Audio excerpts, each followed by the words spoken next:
ಹದಿಹರೆಯದ ವಯಸ್ಸಿನಲ್ಲಿ ಗರ್ಭ ಧಾರಣೆ ಮಾಡಿದಂತ ಹೆಣ್ಣು ಮಕ್ಕಳ ಸಂಖ್ಯೆ ಇವತ್ತು ಇದರ ಪ್ರಕಾರ 33,000 ಕಳೆದ 2 ವರ್ಷದಲ್ಲಿ 33,000 ಸಿಕ್ಕಿದೆ. ಅದಕ್ಕಿಂತ ಬಹಳ ದೊಡ್ಡ ಪ್ರಮಾಣದಲ್ಲಿ ಇದೆ. ಮುಂಚೆ ಹೆಣ್ಣು ಮತ್ತು ಗಂಡಿಗೆ ಹೀರೋ ಯಾರು ಅಂತ ಹೇಳಿದ್ರೆ ನನ್ನ ಅಪ್ಪ ಅಮ್ಮನೇ ಹೀರೋ ಅಂತ ಹೇಳ್ತಾ ಇದ್ರು.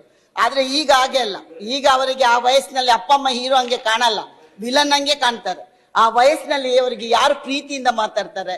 ಮೊನ್ನೆ ನೀವು ಬಾಂಬೆಯ ರೆಡ್ ಲೈಟ್ ಏರಿಯಾಕ್ಕೆ ಹೋದ್ರೆ ಅಲ್ಲಿಯ ಮಾಹಿತಿಯನ್ನ ತಗೊಂಡ್ರೆ ಅಲ್ಲಿರ್ತಕ್ಕಂಥ ಹೆಣ್ಣು ಮಕ್ಕಳಲ್ಲಿ ಸುಮಾರು 99% ಹೆಣ್ಣು ಮಕ್ಕಳು, ಅಪ್ರಾಪ್ತ ಹೆಣ್ಣು ಮಕ್ಕಳು ಓಡಿ ಹೋಗಿ ಅಲ್ಲಿ ಸೇರ್ಕೊಂಡವರು. ನನ್ನ ಹತ್ರ ಮಾಹಿತಿ ಇದೆ ಸಭಾಪತಿಗಳೇ. ಈ ಲೈಂಗಿಕತೆಯ ಬಗ್ಗೆ ತಿಳುವಳಿಕೆ ನೀಡುವಂತದ್ದು ಯಾವ ವ್ಯವಸ್ಥೆ ಕೂಡ ನಮ್ಮಲ್ಲಿ ಕೋಟೆ ಹೇಳುತ್ತೆ ಕೊಡ್ಬೇಕು ಅಂತ ಈ ನಮ್ಮ ಶಿಕ್ಷಣ ಸಚಿವರು ಇಲ್ಲಿ ಕೂತಿದ್ದಾರೆ. ನೀವು ಬೊಬ್ಬೆ ಹಾಕಿದ್ದೆ ನೀವು ಕೂಡ ಹೇಳಿದ್ರಿ. ನಾನು ಎಷ್ಟು ಹೇಳ್ತೇನೆ, ಮಾರಲ್ ಸೈನ್ಸ್ ಅನ್ನ ಕಂಪಲ್ಸರಿ ಆಗಿ ತನ್ನಿ. ನೀವು ಮಾರಲ್ ಸೈನ್ಸ್ ಕತೆ ಹೇಳಿಸಿ. ಮಾರಲ್ ಸೈನ್ಸ್ ಒಂದೊಂದು ಅಲ್ಲಿರುವಾಗಲೂ ಹೇಳೋದು, ಇಲ್ಲಿರುವಾಗ ಹೇಳೋದು, ಇನ್ನು ಹೋಗುದು, ಇನ್ನೊಂದು ಸರ್ಕಾರ ಬರುದು.